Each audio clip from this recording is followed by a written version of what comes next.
Bonjour à tous et bienvenue dans ce nouvel épisode dédié aux crypto-monnaies, aux NFT et plus généralement dans l'univers Web3. Aujourd'hui, on a la chance de recevoir, alors je vais pas pouvoir donner un prénom parce que là on est sur une identité 100% Web3, c'est 0x Monsieur. Comment vas-tu? Salut à tous, salut Sharp. Salut, ben écoute, merci à toi d'être présent sur ce podcast en ce samedi matin. Ça commence à être une habitude maintenant, on commence à se les caler les samedis matins avec les invités, c'est toujours sympa. Donc, on démarre le week-end et puis voilà, j'espère que ça vous plaira. Donc 0x Monsieur, c'est ton pseudo sur les réseaux. On Exactement. aura tous les liens en description, donc tu as notamment une chaîne YouTube, un compte Twitter. C'est cohérent hein, finalement d'avoir ce côté pseudonyme puisque la blockchain elle est pseudonymisée. On n'est pas sur de Mm. l'anonymat puisqu'on a quand même les adresses de wallet et on peut remonter, mais on a cette notion de pseudo. Et ça va être super intéressant que tu sois là aujourd'hui parce que tu as testé plein de choses depuis que tu es rentré dans le Web3. T'as plein de choses, plein d'investissements, crypto et NFT. Mais avant de rentrer dans les détails de ton aventure, ben, pour ceux qui te connaissent pas, est-ce que tu peux déjà te présenter un petit peu et comment tu es rentré dans cet univers? Ouais, carrément. Bonjour à tous et puis merci encore pour l'invitation. Donc effectivement, j'utilise une identité Web3, sachant qu'en plus, on va dire que j'ai une identité Web2 sur un autre type d'investissement. Donc ça permet de faire la balance et de jouer un peu à cache-cache, entre guillemets. Et du coup, moi, je suis rentré dans l'écosystème des crypto-monnaies courant 2020-2021. De deux manières, en fait, à la fois en faisant un petit peu de DCA sur le Bitcoin, quelque chose d'assez classique, mais que j'ai revendu au bout de 6 mois. Je crois que je mettais 100 ou 200 euros par mois, et puis c'était à la bonne période, j'avais réussi à faire un petit x2, j'étais content. Ok. Mais bon, x2 sur 1000 euros, ça change pas grand-chose à sa vie, c'est cool, mais on n'achète pas une maison, une voiture avec ses gains. Et je m'étais aussi intéressé au mining, avec notamment Summit Mining, qui est assez connu. Et j'étais rentré aussi courant. La date exacte, je l'ai plus exactement, mais ça devait être 2020, début 2021. Ok. Donc c'est comme ça que je me suis attaqué, on va dire, aux crypto-monnaies d'abord, au Web3 en règle générale. Ça marche. Bon, bah après, un fois deux, ça se prend, hein, à l'heure où on tourne cette vidéo, on est en plein bear market.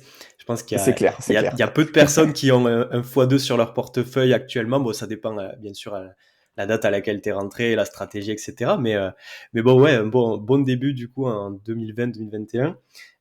Tu Ouais. as parlé de mining, très intéressant, parce que pour l'instant, on n'en a pas reçu sur ce podcast. Mm. Donc côté voilà plutôt sécurisation, contribution à la blockchain. Avec Summit Mining donc, est-ce que tu peux expliquer comment ça fonctionne? C'est quoi le minage? Et du coup comment ça se passe avec Summit Mining? Quel a été ton process, tes investissements et ce que tu en retires finalement de cette expérience-là?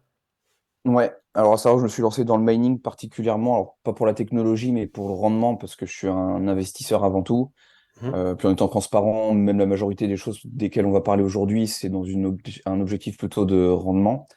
J'ai d'autres investissements à côté plus classiques, comme l'immobilier et même la bourse, et c'est pour ça que j'ai été aussi, je me suis tourné assez facilement vers le DCA, euh, donc dollar cost average, le fait d'investir une somme identique régulièrement.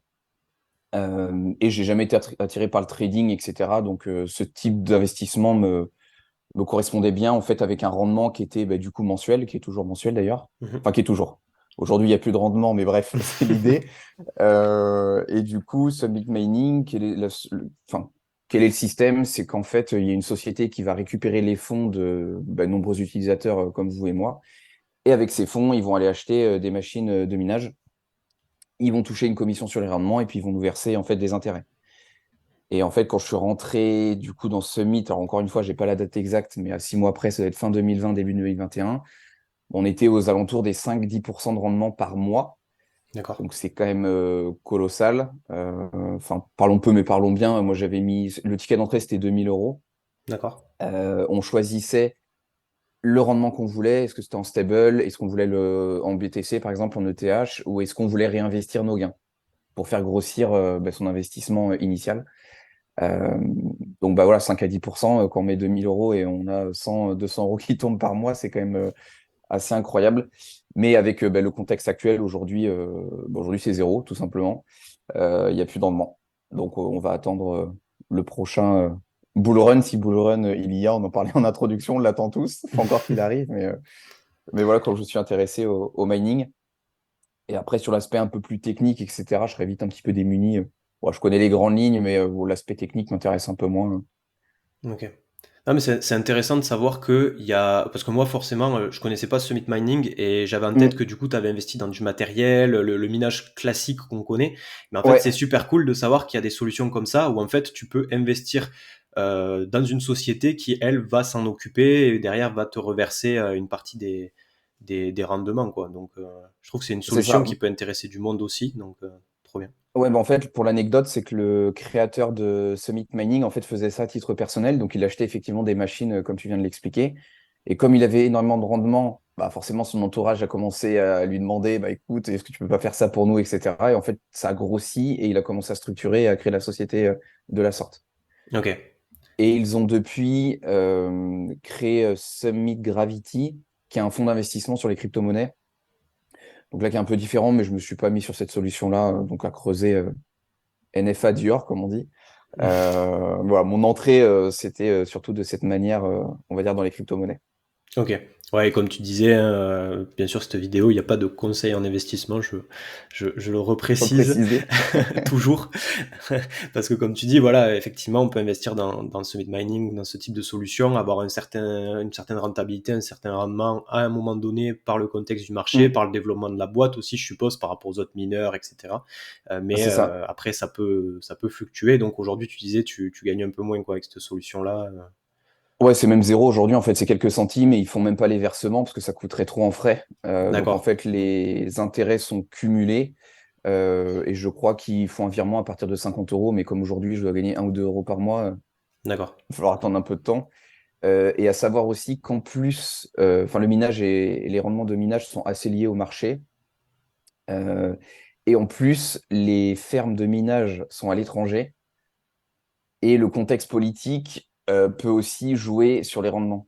d'accord. Si on est dans, alors je crois qu'il y en avait, alors j'ai pas envie de dire bêtises, hein, mais je crois qu'il y en a en Russie, en Chine et en Amérique du Sud ou du Nord. Désolé si je dis des bêtises, mais grosso modo, je crois que c'est ça. Et au moment où il y a eu le conflit aussi en Russie, je crois qu'il y a eu un petit impact quand il y a eu bah, l'histoire de la Chine aussi, qui a été à une période un peu moins crypto-friendly. Je crois que ça a eu des impacts en fait. Et Ouais. de ce que j'ai à peu près compris, les fermes de minage ferment aussi. Donc ça peut forcément bah, impacter le rendement, parce que s'il y a 50 machines qui tournent au lieu de 100, forcément, on va gagner un peu moins. Carrément. Ouais, ça me fait penser un peu ben, comme les exchanges centralisés, Mm, où en fait, ben, forcément, quand tu t'investis dans ce type de solution-là, ben, il y a tous les aspects externes, il y a la santé de la boîte, il y a la partie réglementaire dans certains pays. Voilà, il y a des exchanges centralisés qui aujourd'hui reculent sur certains pays, même européens. Et donc, les mm, utilisateurs jusqu'à maintenant sont obligés de trouver des solutions alternatives pour éviter d'essuyer éventuellement des pertes ou en tout cas de limiter la casse. Donc, ouais, mm. c'est super cool d'avoir ces précisions-là. Et Ouais, ouais, si pardon, je vas-y. juste peux me permettre sur le bilan un peu de cette expérience, enfin, le son que j'en ai tiré, bah, le problème c'est qu'on a aussi nos fonds qui sont un peu bloqués. Euh, et aujourd'hui, en fait, je peux pas vrai. Alors, on peut toujours sortir du projet, mais en fait, j'ai acheté des tokens chez Summit Mining pour une valeur de 2000 euros. Et en fait, aujourd'hui, ils en valent plus que 300. D'accord. Donc, en gros, je peux plus vraiment sortir parce que, bon, bah, divisé par 10, autant attendre, encore une fois, l'éventuel bull run. Mais on a un peu les fonds qui sont bloqués finalement. Et on peut pas faire d'autre chose. S'il y avait un autre projet, bah, je suis un peu bloqué. Ça, c'est un premier inconvénient. Et le second qui vient de m'échapper, si la petite erreur que j'ai faite aussi, c'est quand bah, j'ai voulu être trop gourmand, mais sans le verra après, c'est un de mes petits défauts. C'est qu'au début, au lieu d'encaisser mes profits et de récupérer finalement l'argent injecté, bah, en voyant les rendements, j'étais beaucoup trop gourmand, pardon, et j'ai voulu bah, faire grossir en fait ma boule de neige. Et les premiers mois, en fait, j'ai fait que de réinjecter Ok. au lieu de sortir. Et le conseil, voilà, cette première expérience, mais j'ai fait l'erreur plusieurs fois. C'est bah, par exemple, si on reprend mon exemple, j'ai mis 2000 euros, bah, d'abord, le premier objectif, c'est de récupérer les 2000, comme ça, au moins, on joue qu'avec les profits, entre guillemets. Et si demain ça crache, bon, bah, on aura perdu du temps, mais au moins, on aura vécu une expérience, on n'aura pas perdu d'argent. Ouais, exactement. Ouais, le fameux take profit que certaines disaient beaucoup. Ouais, c'est ça. Hmm. Ouais, savoir aussi Mais c'est sûr que c'est récupérer pas au moins évident, parce sa que mise. qu'on a, voilà. quand on a, c'est ça. Mais quand on a 10% de rendement, bah, on peut se dire, ouais, en fait, en moins d'un an, je vais doubler mon capital de départ. Puis après, on se dit à partir de quel moment je vais commencer à me sortir un salaire, et etc. En fait, on fait des plans sur la comète, mais c'est pas aussi simple. On va y venir, on va aborder le sujet Stephen, comme tu es aussi un utilisateur de cette application. On va voir si tu as été gourmand aussi Ouais, ouais. sur cette app. Là, c'était l'amuse-bouche, là. Ah ouais, bon, ça promet, alors restez bien sur cet épisode. Ouais, ben voilà, c'était ma question, c'était voir quel était ton retour d'expérience là-dessus, si tu comptais accentuer un peu le truc et tout. Donc, ok, pour l'instant, on ralentit et c'est sous format de token du coup. C'est-à-dire qu'en fait, quand tu investissais, tu recevais du token en échange. C'était pas juste Mm. t'investis et après tu reçois des rendements.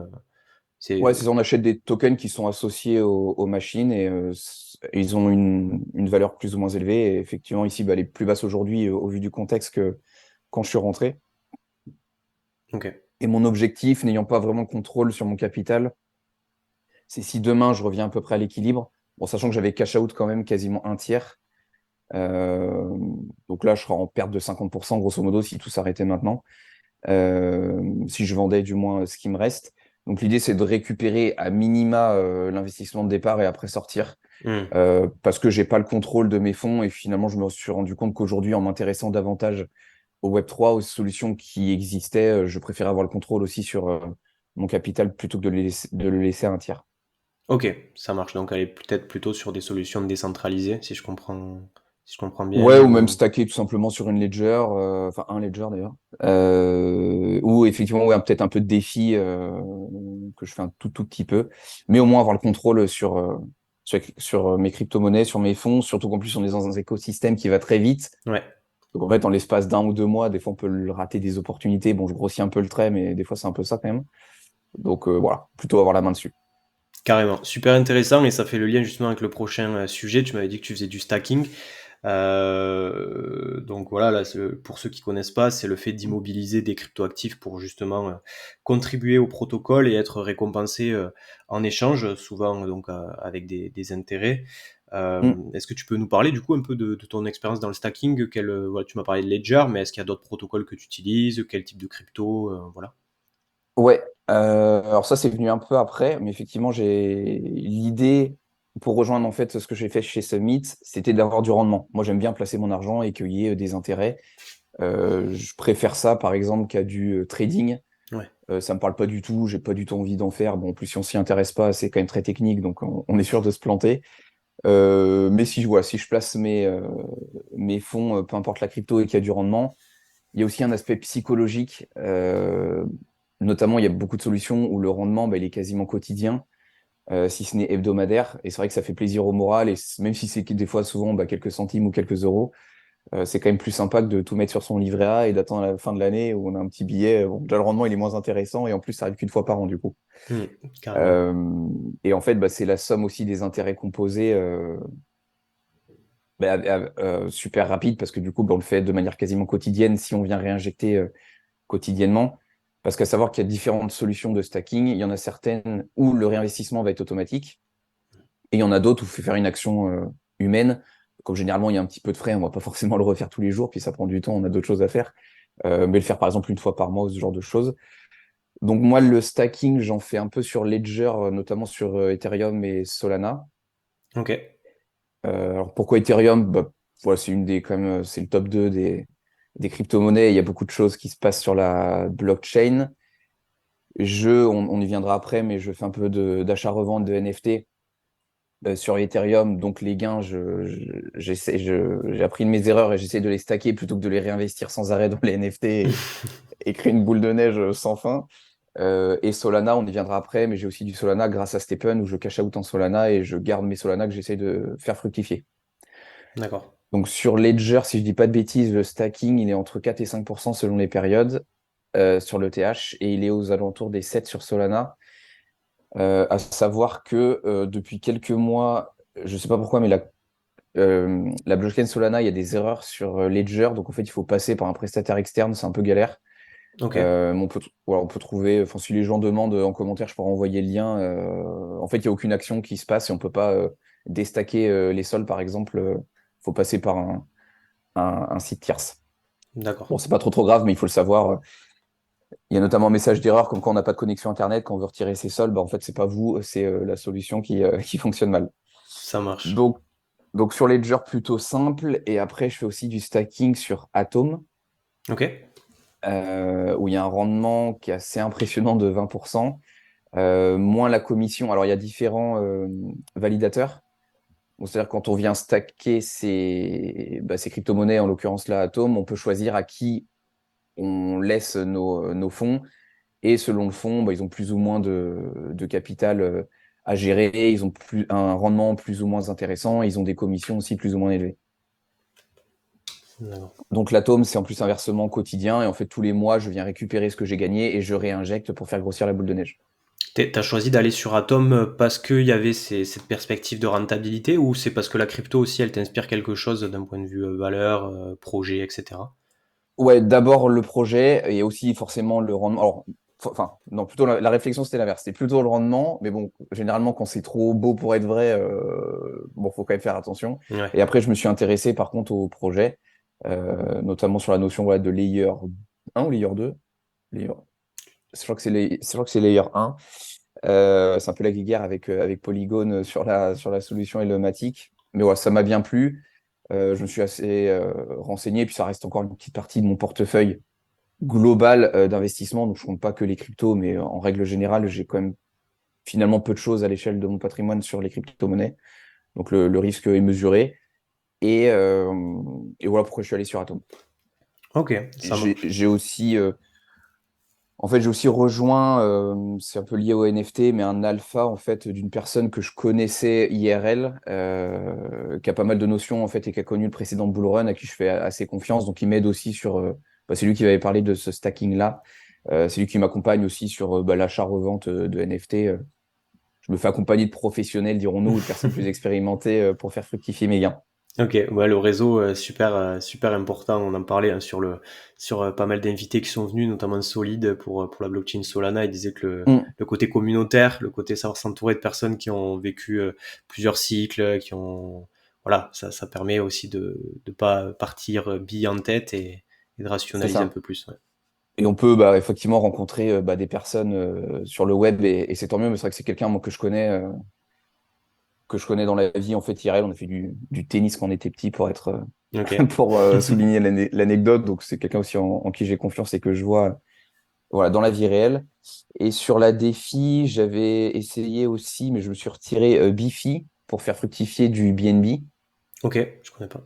Mais je commençais à moins maîtriser, bah, notamment sur. Alors j'utilise Kepler, qui est le wallet pour faire fructifier de l'atome. Et c'est vrai que la ledger intervient quand on va faire des transactions, alors que sur Bifi, bah, j'envoyais les fonds directement sur la plateforme décentralisée. Bon, j'ai essayé 2, 3 semaines, je me suis rendu compte que je faisais un peu n'importe quoi parce que je maîtrisais pas tout. Donc j'ai dit, bon, arrête de faire le cow-boy, récupère les fonds. Et je crois que le rendement, ça varie selon les périodes, mais entre 5 et 10%, il me semble. D'accord. Mais voilà, ne maîtrisant pas, je me suis quand même retiré. Alors j'ai creusé, il y avait des systèmes d'assurance qui existaient visiblement. Donc si on perdait des fonds, on pouvait les récupérer. Mais c'est pareil, n'ayant pas des milliers d'euros à allouer à chaque projet, ma réflexion c'était est-ce que ça vaut le coup d'aller se casser la tête à mettre 200 euros d'un côté, 200 euros de l'autre. Alors ça reste de l'argent, hein, je suis pas là du tout pour dénigrer les montants, mais c'est vrai que d'aller s'éparpiller à droite à gauche pour aller optimiser de quelques dizaines de centimes ou quelques euros, je suis pas certain que ça vaut le coup. Il vaut peut-être être un peu plus sécure et voir un petit peu plus long terme et peut-être essayer de générer de l'argent autrement pour faire fructifier son capital. Parce que bon, faut pas, même si c'est un peu dans les crypto-monnaies, on espère faire peut-être fois 100, fois 1000. Moi, je crois pas non plus forcément à l'argent gratuit. Il y a peut-être des fois plus intérêt à aller gagner de l'argent, bah, peut-être dans son travail ou avec un side business et aller investir sur des crypto-monnaies peut-être plus solides qu'essayer de jouer un peu au loto avec le prochain altcoin à la mode. Bon, Ouais. après, c'est ma vision des choses qui va peut-être un peu à l'encontre de l'écosystème, mais j'essaie de garder un peu plus la tête froide, dirons-nous. Puis c'est pareil, si on s'éparpille sur 50 projets, en fait, on va être un spécialiste de rien, on va être un peu mauvais partout. Alors que si ouais, on reste peut-être sur 5-10 projets max, à mon avis, on peut bien les connaître et saisir les opportunités au sein même des projets. C'est ce que j'allais te demander, c'est que d'un côté tu diversifies avec le mining, le stacking et d'autres choses qu'on Mm, verra juste après, et c'est intéressant parce que ça permet d'éviter, si tu as des coups durs, là on parlait du mining notamment où c'est clairement en baisse, tu peux rebondir avec d'autres choses qui sont assez solides, et il y a mm, l'organisation dans ton temps, si en plus tu as un side business, tu as d'autres types d'investissements que les crypto-monnaies, faut mm. aussi, mine de rien, aller sur plein de trucs différents et tout dans la crypto, ça peut être chronophage. Donc toi, comment tu t'organises dans tes semaines et tout ça quand tu bosses sur la crypto? Ouais, bah, je passe trop de temps sur Discord, ça c'est sûr. Euh, que j'aime pas trop d'ailleurs parce que, bon, déjà dans les gros Discord, il y a trop de monde. Donc en fait, c'est ingérable. Il y a soit du FOMO, soit du FUD. C'est vrai. Donc FOMO, c'est donc Fear of Missing Out. Donc en gros, tout le monde s'emballe pour rien. FUD, j'ai pas l'anglicisme. Je l'ai pas non plus, mais Mais bon, c'est que tout le monde panique, pour faire simple. On est aussi dans un écosystème, bon, ce n'est pas non plus péjoratif, mais il y a beaucoup de jeunes qui ont moins d'expérience aussi et les émotions, ça part vraiment dans tous les sens. Donc Discord, je suis pas trop fan, sauf sur des petits Discord où notamment il y a des petits groupes, éventuellement d'alpha ou non d'ailleurs, mais des communautés peut-être d'une dizaine de personnes ou une vingtaine qui ont un peu plus d'expérience. Donc forcément, ce sera peut-être un peu plus difficile d'y rentrer. Bon, moi, je suis, pardon, que dans un, mais au moins c'est cohérent, on peut discuter. Et moi, je m'estime encore comme un débutant. Ça permet aussi de progresser. Et après, je suis un grand fan de YouTube. Et c'est notamment en faisant des recherches sur YouTube que j'ai découvert ta chaîne il y a plusieurs semaines. Et ouais, j'écoute des podcasts ou des spaces aussi. Je sais pas si on peut faire de la pub à des collègues francophones, mais bien j'aime sûr, ça peut beaucoup. donner des sources pour ceux qui nous écoutent, carrément. Ouais, j'aime beaucoup Proof of French. Ils font des spaces quotidiens toute la semaine et ils les enregistrent. Donc, si vous n'avez pas l'occasion d'écouter, je trouve ça à 6h30 le soir. Ok. Donc, il y en a qui sont peut-être encore au boulot ou au sport et ils n'ont pas forcément envie d'écouter un space. Mais ils reviennent sur toutes les actualités en fait de l'écosystème, très orienté NFT, mais aussi un petit peu ce qui se passe sur les crypto-monnaies. Bon voilà, notamment forcément BlackRock qui a évoqué le fait de créer un ETF. Bon, c'est des news qui sont abordées. Et voilà, j'aime bien m'intéresser à l'écosystème au global et peut-être pas forcément creuser des projets très précisément parce qu'il faut énormément se renseigner. Et je le vois avec Stephen, on va y venir, mais tu as sorti notamment une vidéo, c'était hier ou avant-hier, enfin je sais pas, à l'heure où on enregistre du moins. Et c'est vrai que le projet est quand même super technique. Et si on veut tout maîtriser de A à Z, bah, c'est comme les jeux vidéo. Sur FIFA, il faut connaître tous les joueurs. Sur Call of Duty, il faut connaître un peu toutes les armes. Donc, ça prend beaucoup de temps. On peut pas, en fait, on peut pas tout simplement s'intéresser à tout. Donc il faut faire des choix. C'est vrai qu'on voit que ceux qui s'intéressent à des projets, notamment NFT, ils sont obligés un peu de se scinder, quoi. T'en as, ils vont en suivre 4 ou 5, ils vont rester Mm, dessus, et d'autres qui vont essayer d'avoir une vision un peu plus systémique, et comme tu dis, voilà, aller voir des spaces ou des choses comme ça pour avoir des idées sur des grosses collections. Mais après, quand tu veux vraiment t'impliquer dedans, suivre les serveurs Discord et tout ça, c'est clair que ça peut rapidement te prendre beaucoup de temps, quoi. mm. Euh, tu dis, c'est vrai aussi ce que tu dis par rapport au FOMO, au FUD sur les serveurs et que, bon, alors est-ce que c'est lié à la jeunesse? Peut-être aussi. C'est vrai qu'il y a beaucoup de jeunes dans l'écosystème, on voit qui Ouais, arrivent. pas seulement, hein, mais Pas seulement, mais ouais, ça joue. ce que je trouvais aussi assez marrant et avoir ton avis là-dessus, c'est que comme il y a de l'argent en jeu, et parfois beaucoup Mm, d'argent à cause de ce fameux FOMO ou à l'inverse du FUD, euh, on voit que des fois, tu as des personnes qui vont défendre bec et ongle un projet qui, ouais, objectivement, est flingué, quoi. Enfin, c'est genre, ça. en gros, alors peut-être qu'il a bien démarré un moment, il s'est passé quelque chose, et ça, c'est quelque chose qui m'a énormément surpris même quand tu donnes ton avis sur YouTube, sur Twitter, sur tel ou tel projet, que tu essayes un peu de prendre du recul, ou que t'es pas impliqué dedans. Des Mm, fois, tu vas avoir deux types de personnes. Tu as ceux qui vont démolir le projet parce qu'ils ont été déçus alors que le projet essaye, tu vois, essaye de faire quelque chose, essaye de rebondir un petit peu. Tu vois, c'est comme si toi, par exemple, tu défonçais Solid Mining toute la journée sur Twitter. Alors que en soi, bon, c'est lié au contexte marché, c'est pas forcément lié à l'ambition du gars derrière, même si oui, je ouais, connais pas ouais, spécialement. exactement, ouais, Et inversement, exactement. t'en as d'autres, parce qu'ils ont investi, ils ont pas encore récupéré leur mise, etc. Ils vont dire que c'est le projet de l'année à tout le monde, alors que le truc continue sa chute inexorablement et est-ce que toi, du coup, tu peux témoigner un peu là-dessus? Tu as eu des retours? Ouais, c'est ça. Mais, juste pour faire une petite parenthèse, effectivement, je suis pas là pour ce mining. Ouais, c'était une expérience. Il y a du bon, il y a du moins bon. Si demain, ça va sûrement reprendre et les rendements vont être plus intéressants. Exactement, ouais. Voilà, l'idée, c'était d'en tirer les leçons. Je me suis rendu compte que finalement, je préférais récupérer mes fonds. Mais on peut pas leur en vouloir avec le contexte actuel. C'est comme si on demandait à une Twingo de gagner une course de Formule 1, ça va être un peu compliqué. Donc, et effectivement, sur cette notion de FUD et de FOMO, et aussi sur, en fait, même si les projets sont pas forcément très onéreux, alors après, onéreux, chacun mettra aussi son budget à la hauteur de chaque projet. Il y en a pour certains, 100, ça va être beaucoup, pour d'autres pas beaucoup, certains, ça va être 1000, etc. Mais même sur des petits projets, finalement, ouais, moi, j'estime petit sur une collection NFT, voilà, 100, 150 euros avec les montants des fois qu'on évoque, ça peut sembler petit. Mais pour quelqu'un, ça peut être la moitié de son investissement. Ouais. Et du coup, forcément, il aura plus d'émotion si lui met la moitié que si nous, on met 5% ou 1%. Donc, et du coup, ta question initiale, pardon, sans C'était, faire la voilà, parenthèse. est-ce que tu as vu sur des projets, par exemple, ce côté-là un peu, Ouais. un peu dans les extrêmes finalement et qui va pas apporter forcément du positif au développement du projet en lui-même ou même un regard Mm. critique pour les gens qui débarquent en fait, qui découvrent le truc? Ouais, mais je pense en vérité, je pense que tous les projets ramassent. Tous les projets ramassent, des projets où je suis impliqué, typiquement Stephen, alors on y viendra après, c'est vrai il y a pas eu que du bon, Mmh. mais en fait, quand les gens gagnent de l'argent, ils sont contents, et quand ils en perdent, ils sont pas contents. Ouais. Euh, moi, j'ai ma PFP, c'est un Clonix d'Artefact, alors c'est vrai que c'est passé limite une arnaque en fin d'année 2022, C c'est un peu compliqué, c avec la, Ça a été la monnaie. racheté par Nike, par contre? Ouais, ça a été racheté par Nike fin 2000. La collection est sortie fin 2021. Ils ont été rachetés début 2022. OK. Bon, au niveau des dates, je suis pas trop bon, mais oui, ça a été racheté par Nike. Bref, il y a eu des. En gros, ils ont fait un airdrop qui était bidon, en sous-entendant que ça allait être génial. Donc, en fait, il y a des gens qui ont perdu beaucoup d'argent. Mais ils font quand même que de construire, etc. Je vois pas trop le. Même s'ils ont fait des erreurs, c'est vrai qu'ils se font un peu démolir. Doodles aussi, qui a ramassé, alors qu'ils font des choses quand même assez innovantes. Stephen a pris cher. Enfin, bon, pour moi, il y a tous les projets en fait qui ramassent parce qu'il n'y a pas des airdrops de 10 000 € tous les mois. En fait, le projet est nul, c'est un peu ça, j'ai Mmh. l'impression. Et à l'inverse, quand il y a un truc un peu innovant, tout le monde va s'enjailler devant le projet, alors que bon, ouais, oui, ok. Je crois qu'à une époque, c'était les, je sais pas comment on appelle ça, il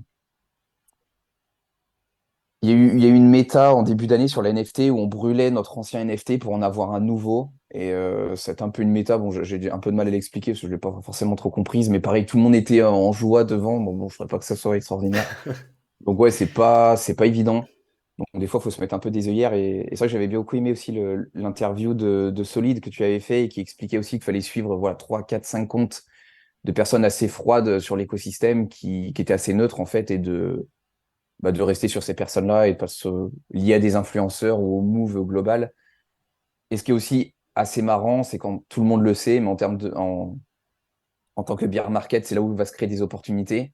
Ouais. Donc tout le monde est un peu en train de chouiner et en fait on sait très bien que dans 6 mois, un an, encore une fois, si bull run il y a, c'est ceux qui auront gardé la tête froide et qui auront su peut-être maintenir leur position ou prendre un peu plus de risques en, en rachetant, comment dire, en se réinvestissant dans les projets qui auront les meilleurs résultats d'ici un an. Et je le vois notamment aussi dans les Discord. C'est ceux qui ont connu le précédent bull run qui aujourd'hui ont les comportements les plus neutres, ont la tête froide et font des moves, font des actions assez sensées. Et tous les autres qui sont euphoriques Ouais. parce que voilà, le projet NFT, il a fait moins 20%. Qu'est-ce qu'on fait? Est-ce qu'on vend? Est-ce que c'est nul? Est-ce que c'est bien? Est-ce qu'on rachète? C'est Enfin, c'est vrai que ça a été tellement les montagnes russes en l'espace là de même on peut parler à l'échelle du mois depuis hmm, 2021 que ceux qui étaient déjà là même mine de rien depuis 2 ans euh, on a vu passer tellement de trucs entre FTX là les ETF et tout ça que des collections des scams dans tous les sens etc que finalement l'expérience joue beaucoup et en comparaison de ceux qui arrivent et qui connaissent pas forcément toutes ces fluctuations-là. Et comme tu dis, un 20% sur un truc de NFT, quelqu'un qui connaît pas et qui investit peut se dire, oh, moins 20%, c'est quoi ce truc? Alors hmm, qu'en fait, c'est quasiment monnaie courante dans le domaine crypto Web 3, quoi. c'est ça. Ça fluctue, mais à une vitesse qui est folle, quoi. Oui, et puis sachant que mon discours, bon, je suis plutôt orienté NFT, je passe plus de temps sur les NFT que sur les crypto-monnaies. Donc ça va peut-être m'en parler à ceux qui suivent les projets crypto, mais ouais, moi plutôt orienté NFT que crypto, ça me parle un peu moins. Bon, les NFT, ça me fait plus rire. C'est un peu le Far West aussi. Et les projets crypto, c'est vrai qu'il y a un peu plus d'analyse technique, etc. Chose que je maîtrise moins. Ça m'intéresse moins aussi, tout simplement. Donc, On y vient plus orienté justement. NFT. Ouais, on y vient justement. Donc, tu disais un peu de mining, du stacking, et tu fais aussi, du coup, tu t'intéresses aux collections NFT. Tu fais alors peut-être du long terme avec par exemple le Clonix, Mm. mais aussi de l'achat-revente, donc ce qu'on appelle le flippening de NFT. Ouais. Euh, Est-ce que tu peux nous parler un petit peu de cette expérience-là? Comment tu te renseignes aussi sur des collections? Comment tu vois un peu le potentiel de collections NFT? Et ouais, quelle est ta stratégie dans ça? Ouais. Et ben juste pour remettre le contexte, moi je me suis intéressé aux NFT, ben, notamment sur les PFP qui ont été donc les images de profil qui ont été démocratisées ben, surtout au deuxième semestre 2021. Et je m'y suis intéressé ben, à la pire période, en décembre 2021, donc au pic de tout ce qui se passait. Et en fait, j'avais rejoint un alpha, enfin une formation en fait sur les NFT qui me donnait accès en fait à un Discord où il y avait des calls. Donc on appelle, voilà, il y a des gens, c'est des alpha callers ou des groupes alpha. Donc grosso modo, qu'est-ce que c'est? On va les intégrer. Souvent, ce sont des services payants. Et en fait, il y a des professionnels ou du moins des personnes expérimentées. Parce que je crois pas qu'il y a de diplôme, donc je sais pas si on peut les appeler des professionnels, mais qui font ça tous les jours et qui vont faire ce qu'on appelle des calls. Donc, ils vont nous dire, bah voilà, il y a cette collection qui va sortir ou il y a cette collection qui est sortie. Vu l'analyse technique qu'ils font, moi, j'y connais pas forcément grand-chose. Vous rentrez dans ce projet à tel prix, vous sortez dans ce projet à tel prix et vous prenez en gros votre profit. Bon, Ok. dit comme ça semble merveilleux. Bon, forcément, ça se passe pas tout le temps comme ça, sinon on serait tous millionnaires. Et en fait, j'avais rejoint du coup un groupe comme ça fin 2021, début 2022. J'ai tenté deux, trois trucs où j'ai soit pas perdu d'argent, soit j'en ai perdu. Sauf que j'avais passé des heures sur Discord et je me suis dit, bon, il y a un moment donné, c'était pas très intéressant. J'y perdais des heures et en plus, je gagnais pas d'argent. Donc, je me suis dit, en fait, c'est nul. C'est que des scams, c'est que des arnaques. C'est naze. Du coup, j'ai arrêté. En plus, à l'époque, il y avait, ça s'appelle le grind de whitelist. Ah ouais. Alors, alors ça, c'est un truc, excusez-moi pour les termes, hein, mais de débile, hein. Donc, qu'est-ce que c'est? En gros, les whitelists, ça va être de récupérer un ticket pour être prioritaire pour miner en fait un NFT d'une collection crypto-monnaie. Donc, en gros, on va être sur une liste privilégiée. Donc, par exemple, il y a une collection de 10 000, il va y avoir 2 000 whitelists. Et si on a notre whitelist, bah, on va être dans les 2 000 premiers pour récupérer un NFT du projet. Donc, on va être sûr d'en avoir un. Et les 8 000 autres, ça va être en free, en public mint, pardon. Mais sauf que bah, si on est trop, bah, Ouais, tout le tout le monde monde ne n'aura pas sera pas son NFT. servi. Tout à fait. Et comment les collections sont poussées? Elles sont poussées avec énormément de marketing. Alors, je parle que sur ETH, hein, moi, je ne maîtrise pas les autres blockchains, mais c'est là où il y a quand même le principal volume. Quoique, avec les Ordinal et Solana qui se développent bien, ça va peut-être quand même mieux se répartir. Et bah, quand il y a des projets, ils sont mis en avant soit par des influenceurs, soit par de l'achat de followers sur Twitter. Donc, ça crée une émulsion qui est parfois finalement totalement fausse. Et tout le monde se dit, bon, bah, je vais faire x15 sur la collection. Donc, si j'ai ma whitelist, bon, je suis quasiment sûr de faire un x10. Donc, qu'est-ce qu'on fait pour avoir des whitelists? Bah, généralement, il faut parler dans le Discord pour grosso modo gagner des points, gagner des niveaux et avoir sa whitelist. Et ça, j'ai essayé peut-être en une semaine. Bon, grosso modo, on perd des neurones, hein, moi je vous le dis. C'est un truc de débile. Excusez-moi pour le terme, mais c'est vraiment, il y a zéro valeur et faites pas ça, s'il vous plaît, ne faites pas ça. Ça sert à rien, vous allez en plus être frustré. En plus, vous pouvez passer des semaines et des semaines. Le projet, ça se trouve, il est claqué. En fait, vous allez même perdre de l'argent, plus du temps que vous avez perdu. Enfin, ne faites jamais ça. Il y a beaucoup mieux à faire. J'adore. Il y a les illy aussi, là, tu sais, les quêtes là, que tu peux faire Ouais, ouais, où ça ils te aussi, c'est un disent peu pareil, tu hein. retweets 40 fois et tu auras des points et peut-être que. Mm. J'adore ce que tu dis parce que on avait fait un call avec Radio Chad que je salue. Je sais pas si tu le suis sur. Il fait des spaces tous les soirs sur de l'actualité crypto, NFT, Ah ouais, Web3. non, je connais pas. Ouais, ok, j'irai voir. Et on parlait de ça, du marketing un peu dans le Web3 et dans les collections NFT, et qu'il y a des choses qui sont passées crème. Genre maintenant, c'est limite, comme tu dis, c'est normal d'essayer de choper un whitelist. Des fois, tu as plusieurs niveaux de whitelist, t'as les OG, les machins, les trucs, et tu dois spammer comme un porc pour espérer être whitelist pour avoir le droit d'acheter. C'est même pas avoir un NFT gratos ou quoi, c'est Ouais. avoir le droit de l'acheter sur un Et en plus, projet où tu sais pas si c'est claqué ou si c'est super bien, quoi. c'est ça. Et moi, où je me suis arrêté, pardon, je te coupe, mais pour une Vas-y, vas-y. parenthèse, c'est qu'en plus, au début, tu as des niveaux. Et en fait, s'il y a trop de monde qui a le niveau requis, bah, en fait, ils augmentent les niveaux. Donc, en fait, c'est sans fin. Ouais, ce sera celui qui va spammer le plus, entre guillemets. C'est ça, ouais. Et on se disait, on faisait le parallèle avec la vraie vie. Et tu te dis, c'est marrant, on voit qu'il y a du marketing quand même très spécifique Web3. Parce que c'est Mm. comme si là, dans la vraie vie, il y a un nouveau centre commercial qui ouvre. Tu sais pas quel magasin il y a dedans. Et quand tu te pointes le jour de l'inauguration, on te dit non, non, tu rentres pas. Si tu veux rentrer, il faut que tu portes un t-shirt du centre commercial, que tu fasses Et- 40 posts sur Instagram pour dire comment c'est trop bien. Et peut-être on te laisse, peut-être, c'est pas sûr, mais on te laissera le droit d'y rentrer et de pouvoir dépenser ton argent dans les boutiques du centre commercial, tu Ah, vois. c'est Et c'est ça vrai que vu, vu ce comme serait, ça, ce serait un scandale absolu, tu vois. Et en mm. fait, c'est exactement la même chose sur ces trucs de NFT et tout ça. Et tu vois, des mecs qui passent comme tu dis, des heures et de leur journée, leur nuit. Et il y a un peu la même tendance parfois sur les airdrops aussi, les airdrops de crypto. Ouais, Alors des exactement. fois ça peut valoir le coup, mais encore une fois c'est un peu de la loterie, tu sais pas trop, il y a aucune garantie. C'est Mm. ouais très particulier comme truc.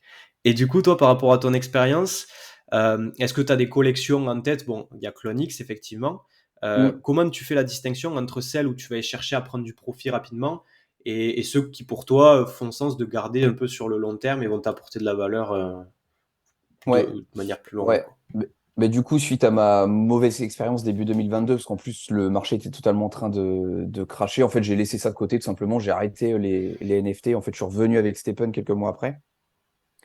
Et jusqu'à fin 2022, euh, j'ai vraiment laissé les NFT de côté. Et justement, j'ai rencontré cette personne de l'alpha dans lequel je suis rentré, qui lui, en fait, s'était intéressé aux NFT un peu avant Stephen, notamment avec le jeu Axie Infinity, Ok. qui était apparemment aussi, c'était une boucherie niveau rendement. Alors, moi, j'ai découvert le jeu, c'était aussi un petit peu la fin. Euh, et qui avait fait aussi pas mal d'argent à ce moment-là. Il s'était spécialisé dans les NFT. En fait, j'ai parlé avec lui pendant de nombreux mois, toutes les semaines et tout, pour un peu comprendre. Parce que je répète encore, je suis encore un peu un débutant, un noob, comme on dirait. Mais voilà, les mécaniques, moi, je comprenais pas forcément pourquoi une collection marchait bien ou pas.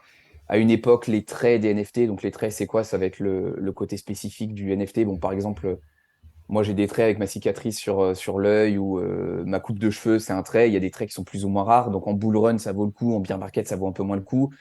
Il y avait aussi les classements des NFT dans la collection. Si on avait le premier sur 1000, bah, à une époque, ça valait vraiment beaucoup plus d'argent. Aujourd'hui, c'est un peu moins vrai. Et toutes ces choses font que ça rend tout complexe. Euh, le Clonix, pourquoi alors, c'est mon plus gros investissement. Parce que bon, aujourd'hui, ça vaut un ETH, enfin, un peu moins de 2 ETH. Donc, c'est déjà pas du tout négligeable. Moi, je C'est suis rentré clair. à 5, donc voilà, divisé par 3 quasiment. Déjà 5, c'était pas cher, mais ça restait très très cher. Et sachant que l'ATH, il était à 20 ETH, je crois. Ok. Mais quand le TH était à 4000. Donc, bon, Putain. c'est des sommes, ouais, c'est n'importe quoi. On peut s'acheter une Porsche pour ce prix-là. Euh, c'est un délire complet. Alors, pourquoi je me suis investi dans cette collection particulièrement? Parce qu'effectivement, tu l'as évoqué, le studio a été racheté par Nike. Je suis persuadé, et je mets ma main coupée, que l'adoption de masse se fera par des gros acteurs du Web 2.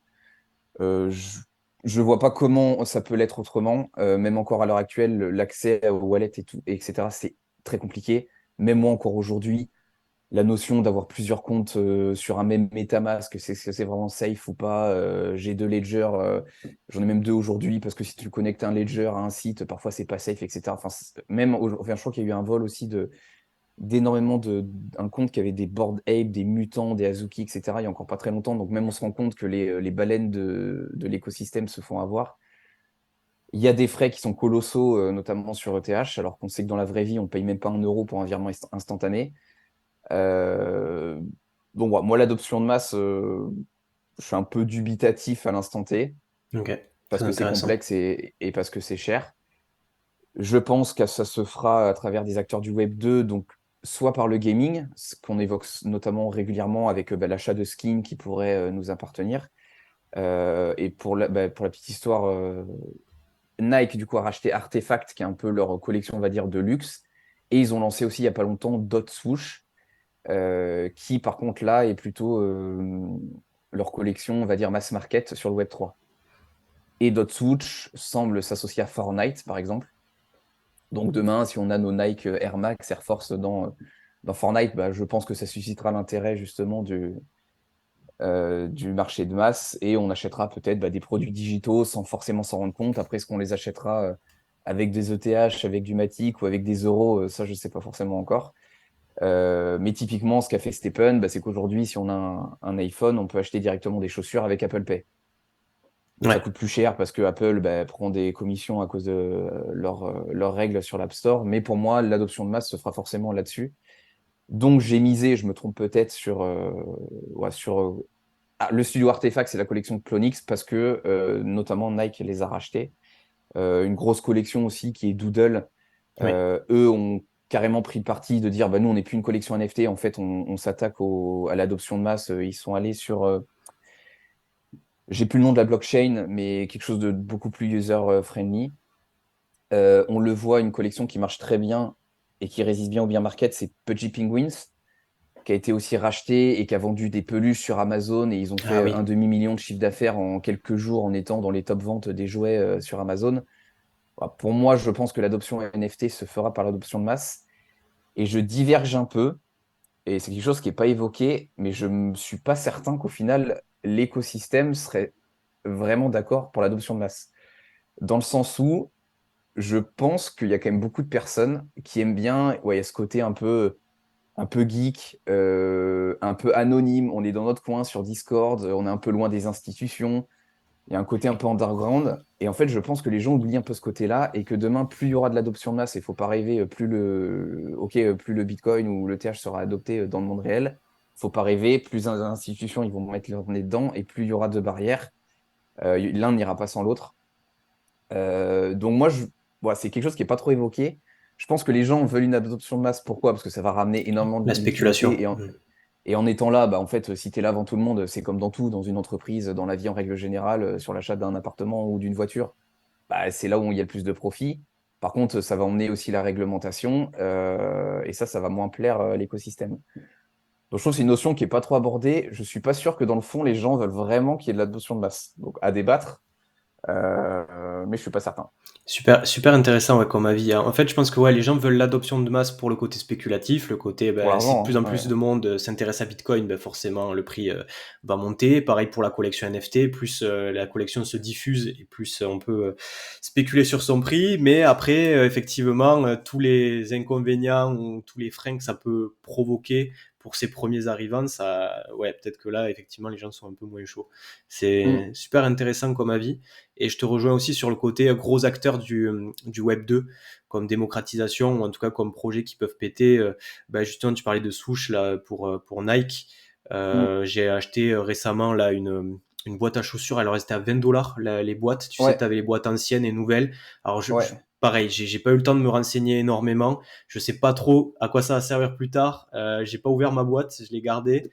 Mais je me dis, c'est quand même enfin, tu vois, c'est Nike derrière, ils vont pas scam les gens, ou alors, enfin, faudrait que ce soit un peu débile.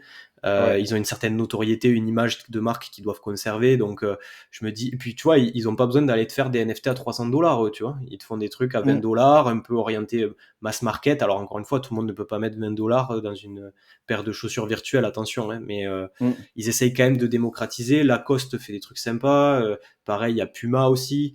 Et je me dis, en pleine période de bear market comme ça peut être des acteurs sur lesquels il faut compter. Et, C'est euh, ça. et ça me fait la transition avec Stephen. Donc tu m'as dit, par contre, tu fais un peu de mining, un peu de stacking, beaucoup de Ouais. Stephen. Ce qui est Beaucoup de marrant Stephen. parce que tu vois, on parle de diversifier, etc.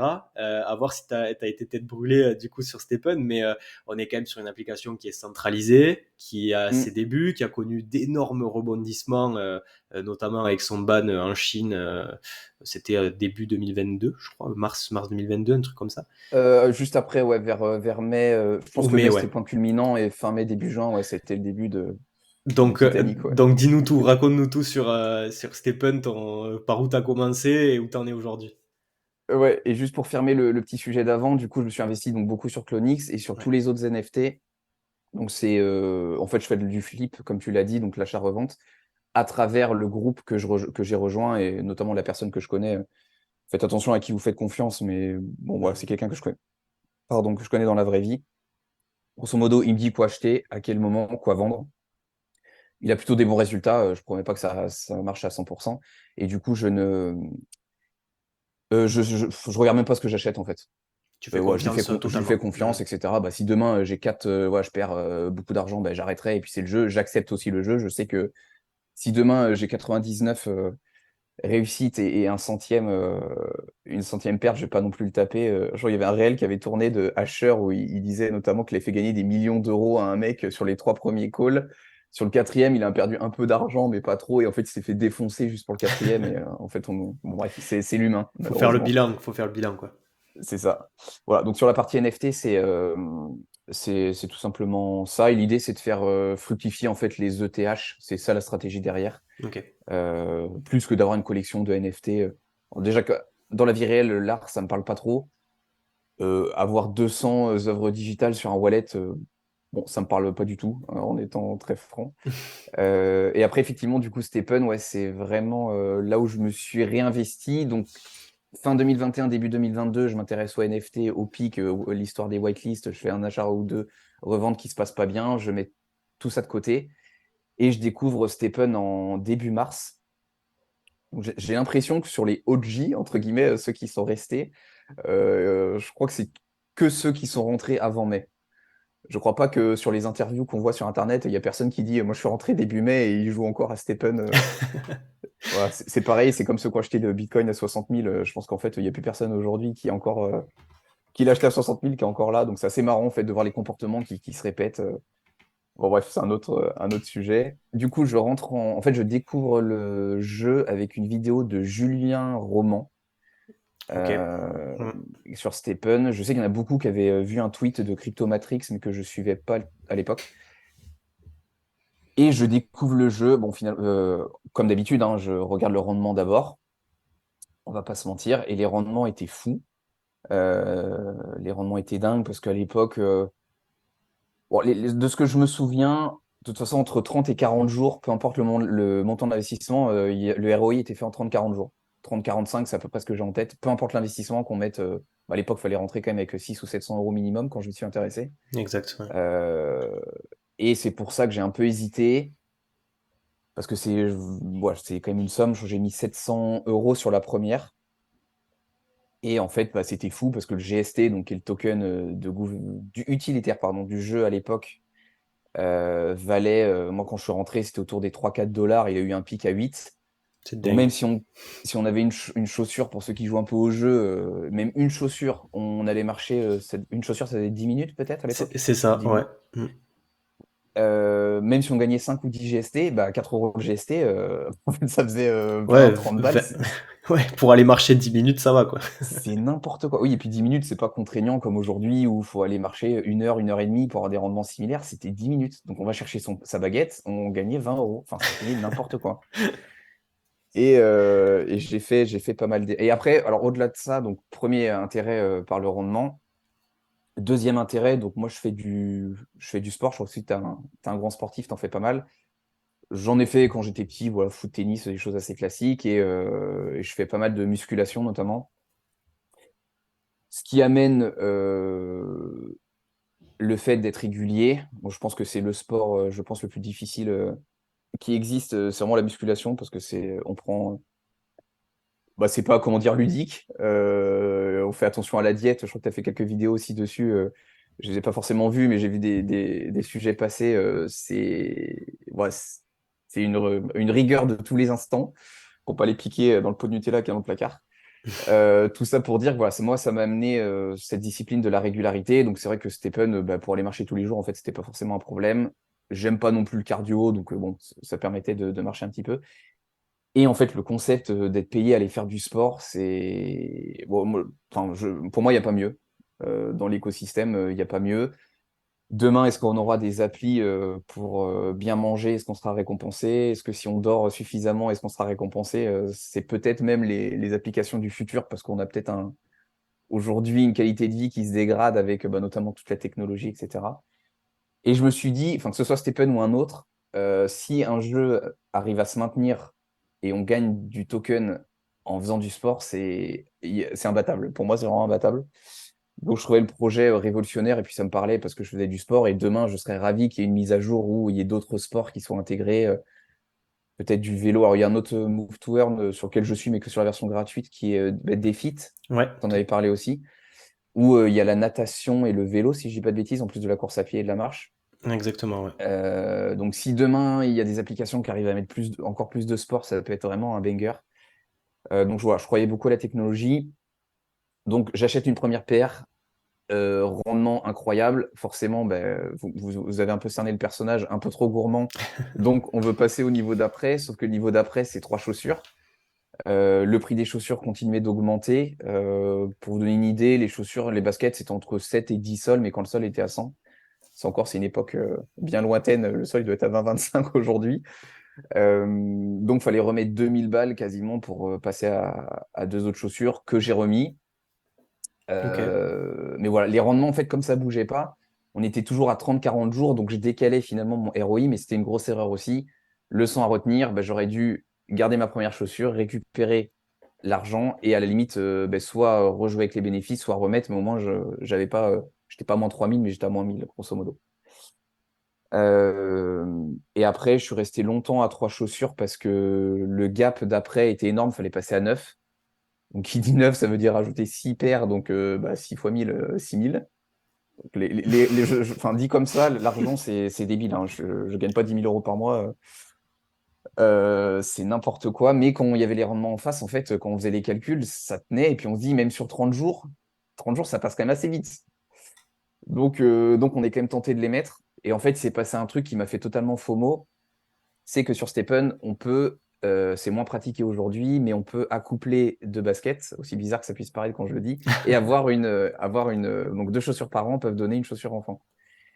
Et à l'époque, c'est plus le cas aujourd'hui, mais quand on faisait un mint, enfin parlons peu, mais parlons bien, je vais bien parler en euros parce que du coup, ça contextualise et ça rend la chose concrète. Grosso modo, faire un mint, ça coûtait à peu près 1000 et les baskets étaient montées à 1500. Donc en fait, faire un mint était forcément rentable et on gagnait pas 10 euros, on gagnait 500 balles, ce qui était colossal. Mm. Je fais mon premier mint lors d'un événement double mint où les chances d'avoir des jumeaux étaient multipliées. Et en fait, je fais mon premier mint et j'ai des jumeaux. Donc en fait, ça m'a coûté 1000 balles et j'ai deux paires, donc 3000. Donc en fait, je fais 2000 € de bénéfices Tu en les as, 30 secondes. tu les as revendus? Litté- J'en ai revendu une, ouais. Ah, ça va. J'en ai revendu une. Et là, en fait, je me dis, c'est n'importe quoi. Et en fait, dans ma tête, je pense que c'était le cas de beaucoup de monde et c'est pour ça qu'il faut prendre du recul. Moi, à aucun moment, je me suis dit, il y a trop de gains. C'est bizarre, il y a trop d'argent. Moi, c'était, bon, il y a un rendement. J'ai trouvé le Bitcoin de 2013. Les gens, ils comprennent rien. Moi, j'ai cassé Internet. Je vais être le plus riche, quoi.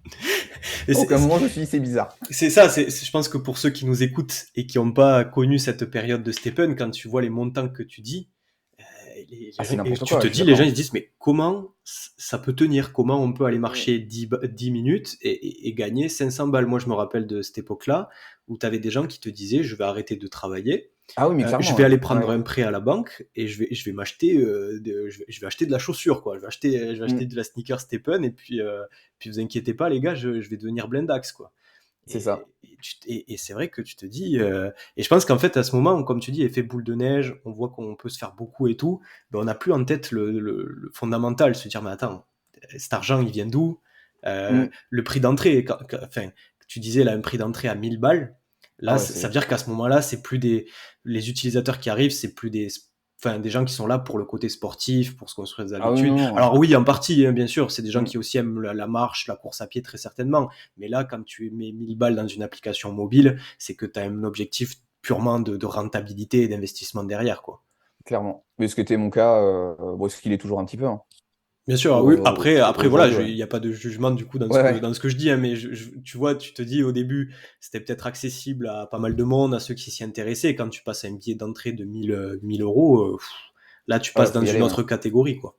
Ouais, c'est pas dingue. Autant 100 euros, bon, ça reste une somme, ou 50, bon, ça peut être à peu près abordable à toutes les bourses. C'est vrai que 1000, là, je suis d'accord, ça devient n'importe quoi. Et Du en coup, fait, ouais, ouais, c'est t'as fait toute combien? je suis quand même content de l'avoir vécu. Et puis, j'ai pas posé 30 000 balles comme certains ont pu le faire. Mais encore une fois, 30 000 euros, si on reprend mon calcul du rendement en 30, 40 jours, bah, si on les a, ça veut dire que les mecs, ils gagnaient 1000 euros par jour. Oui, c'est des sommes, c'est du délire, mais Ouais. enfin, il y a des mecs c'était des rendements comme ça, hein. Et en plus, bah, ça commençait à. Bah, si moi j'ai découvert sur YouTube, moi je suis un mec lambda, donc bah, en fait, toutes les personnes lambda en fait, ont commencé à le découvrir. Les chaînes ont commencé à se développer, il y avait plus de contenu, toujours plus de vues. Et en fait, c'est toute cette émulsion qui fait qu'on a des œillères, en fait. Et même moi, mon entourage était là, même des gens qui n'étaient pas du tout intéressés par l'investissement, ce que je fais, quand je dis au début, des investissements plus classiques. En fait, quand ils me voyaient avec ça, ils étaient ah ouais, comment on fait, etc. Machin. Et ouais. Alors, quelqu'un qui peut même pas poser, je sais pas, 100 euros sur un PEL, là, ils étaient presque prêts à aller poser 1000 euros sur une chaussure virtuelle où ils maîtrisaient, ils savaient peut-être même pas ce que c'était le Bitcoin. Mais voilà, dans l'émulsion et tout, bah, totalement dans le FOMO, hein. Donc, je fais, pour détailler un peu parce que j'ai pas FOMO qu'une fois, sinon c'était trop simple. Et le problème, c'est que c'est un jeu qui est sans fin, c'est-à-dire qu'on peut toujours être meilleur. Et il y a différentes catégories de chaussures. Donc, on commence avec des uncommon, donc qui sont les baskets, on va dire, de base. Et après, il y a d'autres rangs de rareté. Non, il y a commune, pardon, je dis une bêtise. Après, il y a uncommon. Après, il y a rare. Après, il y a épique. Et il y a légendaire qui sont pas encore sortis. Et il y a même les rainbow. Bon, c'est encore autre chose. Ok. Mais pour rester sur les 4 niveaux de rareté, ben forcément, vous comprenez que si on veut passer d'uncommon à commune, faut ressortir un billet, etc. Et bah, qu'est-ce que j'ai fait? Bah, une fois que j'avais tous mes gains, bah, j'ai remis au pic. Donc en mai, bah, j'ai pris une non-commune en fait au top. Et ça valait 4 ou 5 fois le prix des communes. Donc je vous laisse faire le calcul. C'est du délire. Et je suis monté en fait avec les mints ou avec les gains. Parce que c'est pareil, comme au max, en fait, je gagnais 100, 150 euros par jour. D'accord. C'est Donc même hallucinant. une chaussure à 1000, en fait, tous les 10 jours, je pouvais en prendre une. Et en fait, je suis monté à 12 paires. Et pour optimiser, moi j'en avais 9. J'avais ma copine où j'en avais envoyé 3 et ma petite sœur, elle en avait une. Et en fait, j'essayais de faire un rendement et en fait, je faisais une location déguisée où je D'accord. récupérais la moitié des gains et je leur laissais la moitié des gains si elles sortaient parce que ben, pour passer au stade supérieur, il fallait que je passe de 9 à 15, je crois. Je crois que c'est 15 et après c'est 30. Et puis 15, on commençait à faire 1h20 de marche et tout. J'avais pas forcément envie de marcher 1h20. Ouais, c'était la surenchère après.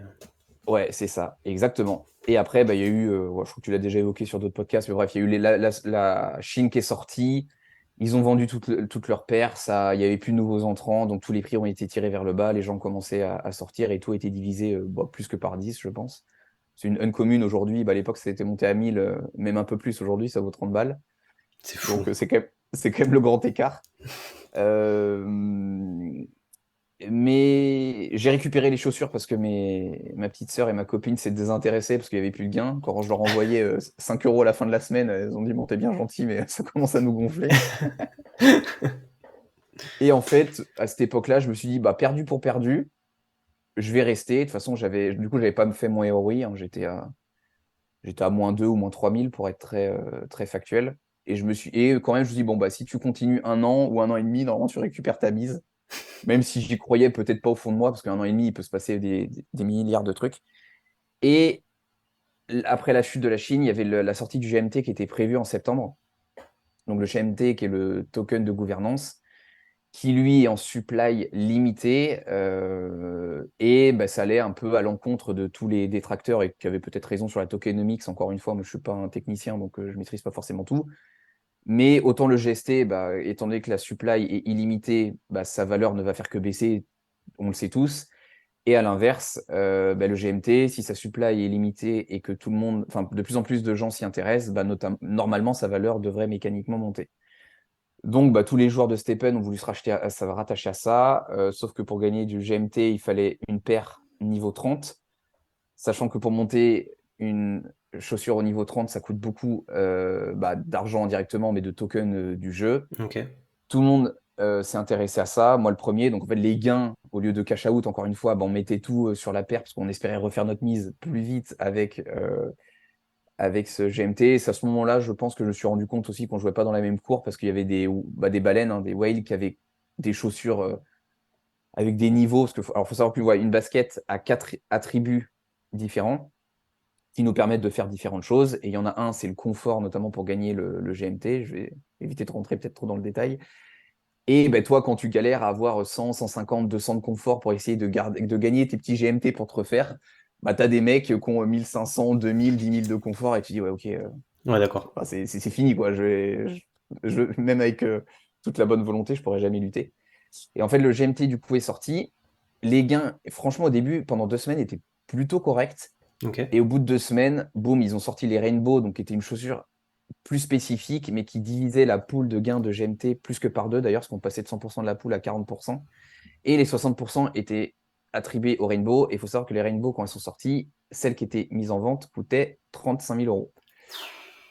Ah ouais. Et en fait, la poule a été divisée par deux. Donc, les gains en GMT ont été divisés par deux. J'ai tenu 2 jours, j'ai vu ça. Je me suis dit, bah, je vais vendre mes gemmes. J'ai presque voulu vendre ma chaussure qui était optimisée pour le GMT parce que je me suis dit, en fait, ça va pas tenir. Et quand les gens vont se rendre compte que ça va être divisé par deux, faut pas faire cette stratégie-là. Donc, moi, j'ai décidé de vendre mes gemmes. J'ai quand même gardé la chaussure au cas où. Alors, voilà, je sais pas si j'ai bien fait, mais je me suis pas acharné sur cette stratégie. Et en plus, le côté imprévisible, c'est que les gains en GMT dépendent du nombre d'utilisateurs à l'instant T qui jouent le GMT. D'accord. Donc en fait, il y a une guerre psychologique qui entre en jeu parce que s'il y a une baleine, par exemple, qui joue, il y en a plusieurs, mais en fait, potentiellement, les gains en GMT d'un jour sur l'autre peuvent être divisés par deux. Hmm. Ouais, tu te Et là, partages un part de gâteau chaque jour, quoi. exactement. Donc, moi, à savoir que dans la vraie vie, je suis à mon compte, donc je peux à peu près faire ma marche quand je veux. Mais voilà, faut remettre les choses dans le contexte. Pour avoir des gains un peu intéressants, bah, faut plus aller. Enfin, même aujourd'hui, si on va pas sortir ouais, minimum 45 minutes, les gains ils sont quand même discutables. On pourrait même se demander si ça vaut le coup ou pas. Bon, moi, j'estime qu'il faut. Bon, bah, on peut essayer de jouer, mais après, si on veut vraiment gagner avec Stephen, il faut au moins partir sur 9 chaussures. 9 chaussures, c'est quand même 45 minutes. 45 minutes, c'est quand même non négligeable. Hmm.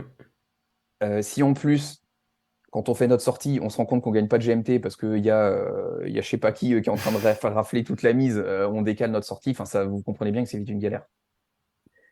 Donc voilà, le gain en GMT, pas forcément évident. Donc je suis parti sur une autre stratégie en fait à partir de septembre.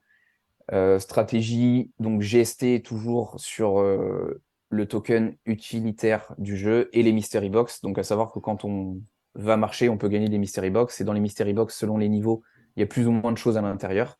Donc, qu'est-ce qu'il y a? Il y a principalement des gemmes. Donc, les gemmes, ce sont ouais, des petits bijoux qu'on va mettre dans notre chaussure. Voilà, les gemmes permettent de booster notre chaussure pour faire simple. Et c'est des choses qui se revendent. Donc, en fait, moi, j'ouvre les Mystery Box aujourd'hui, je collecte le gain et je vends les gemmes, en fait, pour toujours dans cette stratégie de te faire un retour sur investissement. D'accord. Et où j'en suis dans mon retour sur investissement, aujourd'hui, je suis encore un peu dans le négatif. Et si je vends tout ce que j'ai, je suis à peu près à zéro. Ok, petit à Donc, petit, du coup, j'estime, tu retombes sur tes pattes, quoi. C'est ça, ouais. Donc j'estime que je l'ai pas encore fait mon retour sur investissement parce que si demain, bah, si le jeu il crache cette nuit, bah, en fait je perds de l'argent parce que je peux pas revendre ce que j'ai dans mon wallet. Hmm. Euh, mais depuis le mois de septembre, le jeu s'est quand même nettement stabilisé. Les gains sont très similaires en fait depuis septembre. Donc septembre, bah, on est au mois de juillet, ça va quasiment faire un an. Voilà, donc je me suis permis de réinvestir un petit peu parce que je suis encore un petit peu gourmand pour améliorer un petit peu mes chaussures, les optimiser, etc. Et finalement, je suis monté au nombre d'énergie maximum. Donc aujourd'hui, je vais marcher 1h40, 1h20. C'est 20 énergies x 5, ça fait 1h20 par jour. Ouais, Et pour le côté santé, c'est pas mal aussi, du coup. Ouais, exactement. Puis finalement, bon, aller marcher 50 minutes, 1 heure, c'est pareil. 1 heure, c'est vite 1h20 aussi. Ça me force, voilà, en étant transparent, à me lever plus tôt, parce qu'il y a un refill d'énergie aussi à 9h. Donc en fait, je me débrouille pour partir à 7h45, 8h. En étant aussi à son compte, bah, on n'a pas forcément besoin de réveil. Donc ça permet aussi de se lever le matin, entre guillemets. Ça fait un peu gros feignant dit comme ça, mais ça joue. Et souvent, de toute façon, c'est du temps que j'aurais peut-être passé sur le Discord à chiller des projets qui serviraient à rien. Là, j'écoute des spaces, j'écoute énormément de podcasts, que ce soit sur l'NFT ou d'autres. Hmm. Donc voilà, finalement, après, c'est une habitude aussi qui rentre dans les mœurs. Et pour revenir à ce que je disais tout à l'heure sur le côté un peu rigueur de la musculation, c'est assez lié. Et ne faisant pas de cardio à côté, je pense que c'est bénéfique dans tous les cas. Donc voilà, sur l'aventure Stephen, pleine de rebondissements. Et aujourd'hui, j'estime que mon ROI sera pleinement fait, je pense, d'ici la fin de l'année ou début d'année prochaine, si encore ça reste tel quel. Et moi, ma stratégie de toute façon actuelle, c'est de ne pas bouger jusqu'au prochain halving. On verra ce qui s'y passera. Et de accumuler, comme je disais en début de vidéo, des Solana. Ok, donc tu crois pas mal à cette blockchain du coup pour la suite. Ouais, encore sur la partie voilà, analyse technique, je pense que l'audience a compris que c'était peut-être pas mon fort et que je suis plutôt investisseur que technicien. Je sais qu'il y en a qui stack, je crois que c'est Guirac qui le disait, du GMT, donc qui est le token de gouvernance, parce qu'il estime que demain, si le jeu effectivement, bon, déjà pour moi, si Stephen a survécu à 2022, survivra forcément. Ouais, Parce que vu ce qu'on s'est ramassé, enfin, faut le revivre, c'est un cauchemar. Quand on était un utilisateur, fallait plus aller sur les vidéos et le contenu qui était posté parce que c'était l'enfer.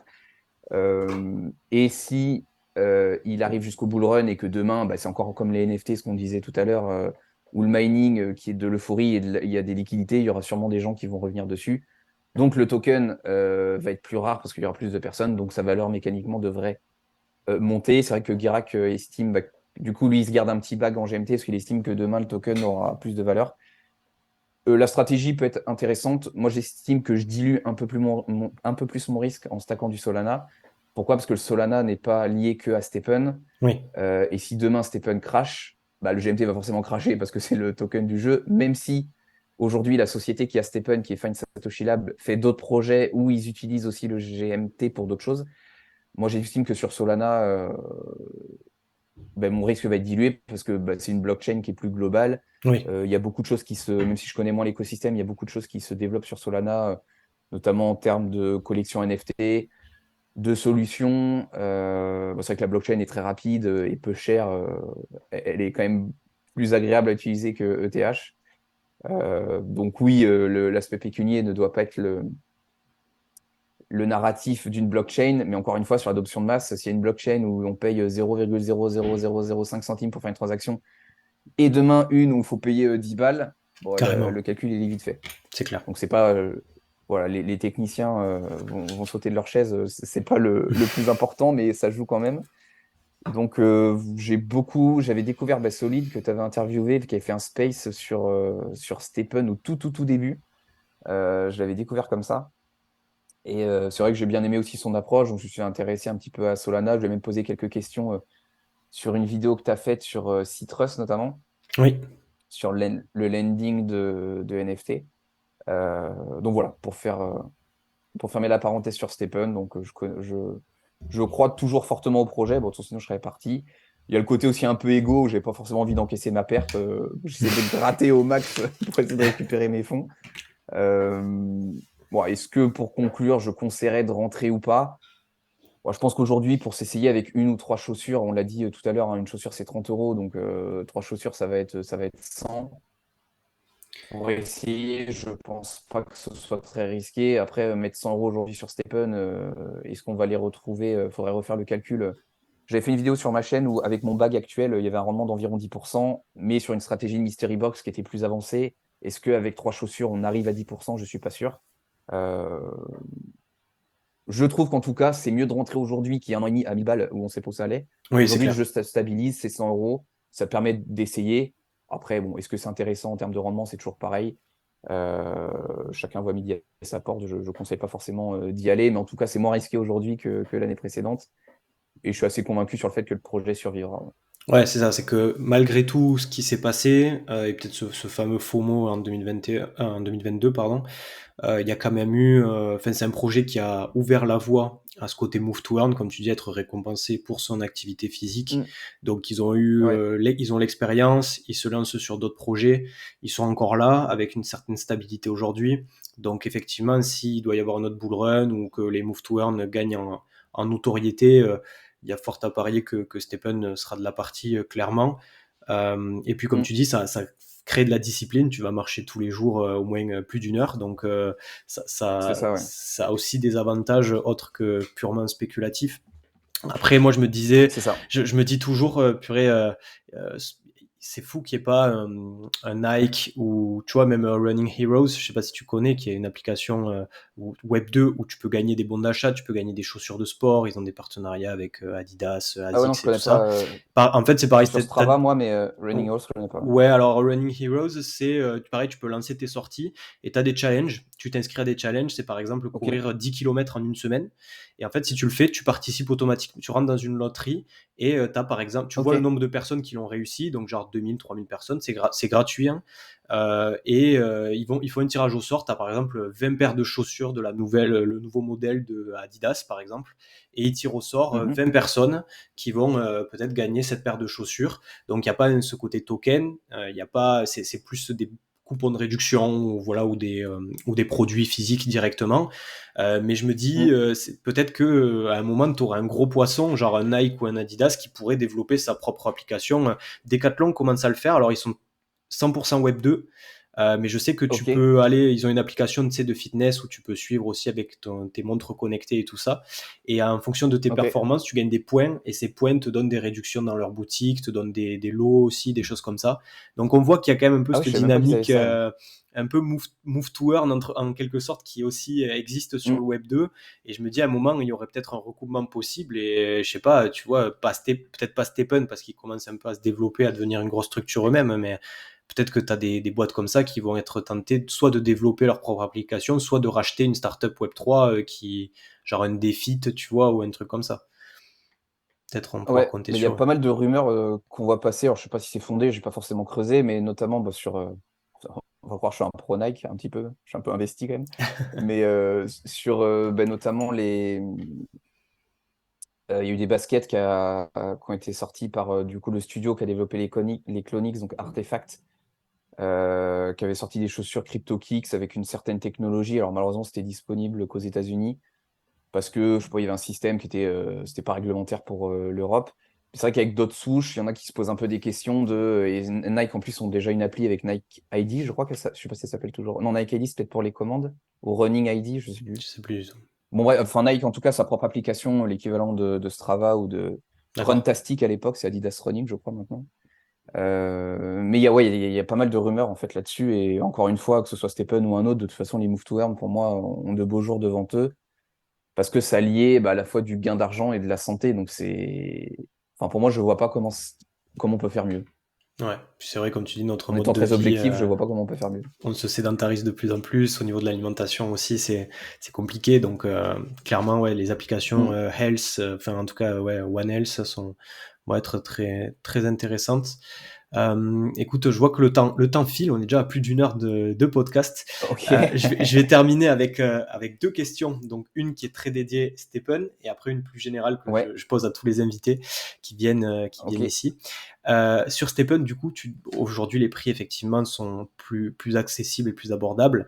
Est-ce que tu aurais une recommandation peut-être de stratégie pour une personne qui nous écoute, qui connaît pas du tout et qui veut se lancer avec la mise simple, là, comme tu dis, d'une trentaine d'euros avec une paire de chaussures? Est-ce que, d'après toi, ça Mm. sert à rien parce que tu peux rien faire avec une paire?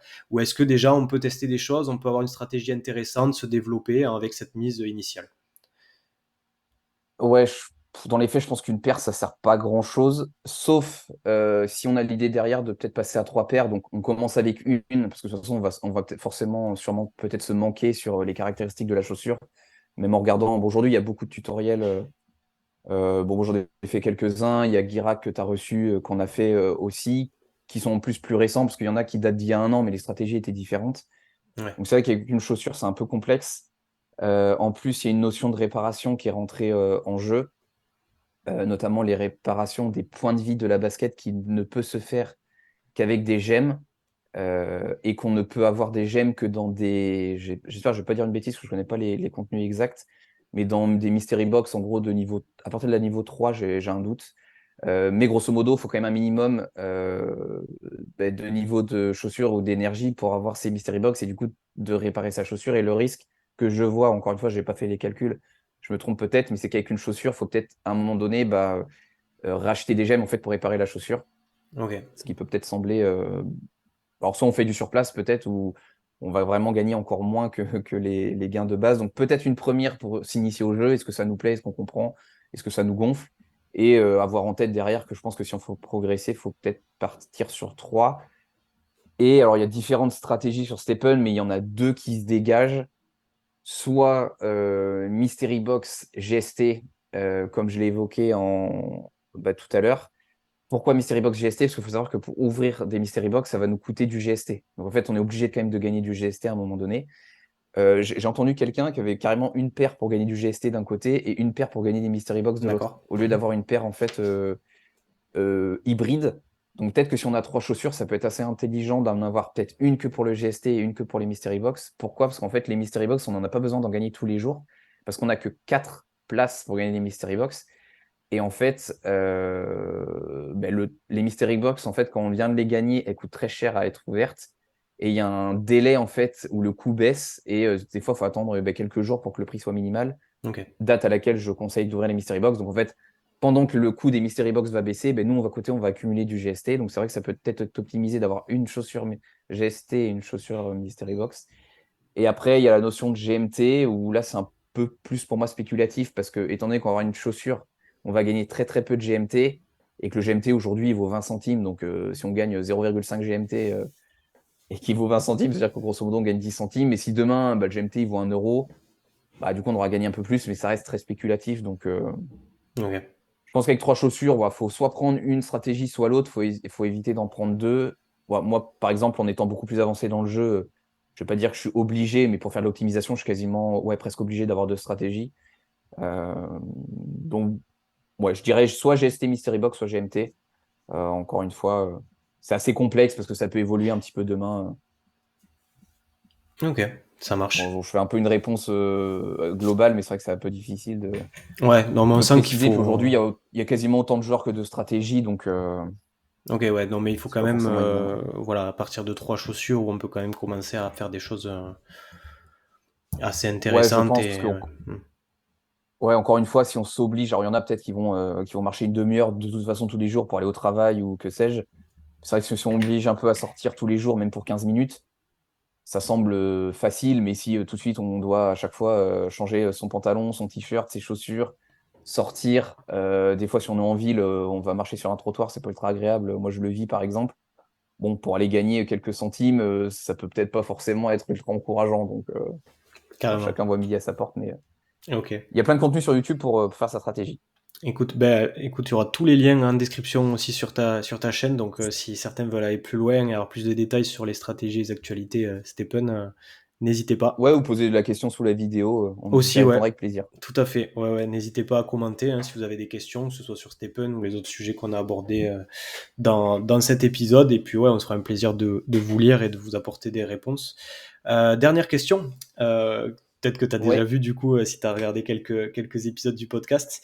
C'est quels sont pour toi les 2 enseignements principaux euh, dans ton aventure Web3. Donc peut-être voilà une grosse erreur ou un échec ou quelque chose qui t'a permis derrière d'apprendre et de te dire en fait il faut plutôt que je fasse comme ça, ou quelque chose qu'on t'a appris et qu'effectivement tu t'es mis à utiliser et qui fonctionne très bien, et que tu Mm. pourrais donner donc à ceux qui nous écoutent. Peut-être qu'il y en a qui rentrent à peine dans l'écosystème aujourd'hui, peut-être qu'il y en a qui aujourd'hui ont plus trop la motivation avec ce côté bear market. Qu'est-ce que tu pourrais nous conseiller? Quels sont les 2 enseignements principaux que tu pourrais retenir de ton aventure?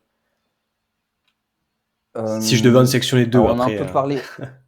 Ouais, on en a un peu parlé pendant le podcast, mais c'est d'une de se référer à des personnes qui ont déjà vécu un bear market, par exemple, ou qui sont, mais ça c'est dans la vie, dans tous les cas, qui sont à un niveau que vous voulez atteindre. C'est-à-dire que votre collègue qui a rien fait dans les crypto-monnaies et qui vous donne des conseils, en fait, sa voix, elle ne vaut rien, tout simplement.